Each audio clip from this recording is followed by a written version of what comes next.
ఇప్పుడు మీరు చూడబోయే ఈ ప్రాపర్టీ విజయవాడ కానూరు అంటే మంచి ప్రైమరీలో ఉంటుంది. ఇంటర్నేషనల్ స్కూల్కి చాలా దగ్గరగా ఉంటుందండి. ఇది కమర్షియల్ బిల్డింగ్ అండి.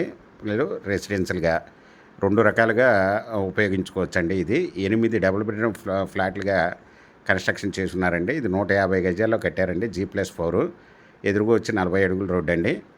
ఈ వచ్చి ground double bedroom with car parking అండి. ఫస్ట్, సెకండ్, థర్డ్ ఫ్లోర్కి 2 డబుల్ బెడ్రూమ్ చొప్పున కట్టారండి. 4th ఫ్లోర్ వచ్చి డబుల్ బెడ్రూమ్ సింగిల్గా ఉంటుందండి. మొత్తం 8 డబుల్ బెడ్రూమ్లు అండి. ఈ మొత్తం ప్లింత్ ఏరియా కామన్ కలిపి 730 వస్తుందండి ఒక్కో ఫ్లాట్ వచ్చి. ఇది హాస్టల్కి కానీ, కాలేజీలకు కానీ, ఎనీ కమర్షియల్గా కానీ, రెసిడెన్షియల్గా రెంట్లకు ఇచ్చుకున్న మొత్తం 70 నుంచి 90 వేలు రెంట్లు వస్తాయండి. ఈ వచ్చి బిల్డింగ్ ఓనర్ గారు వచ్చి 2,10,00,000 రూపాయలు చెప్తున్నారండి. Small negotiable. మీకు ఈ ప్రాపర్టీ వివరాలు డిస్క్రిప్షన్లో ఇవ్వడమైంది. అది చూసి మీకు నచ్చినట్టయితే స్క్రీన్ మీద ఉన్న ఫోన్ నెంబర్కి కాల్ చేయగలరు. మీకు ఈ ప్రాపర్టీ నచ్చినట్టయితే సబ్స్క్రైబ్ చేసుకొని లైక్ చేయండి, షేర్ చేయండి, కామెంట్ చేయండి.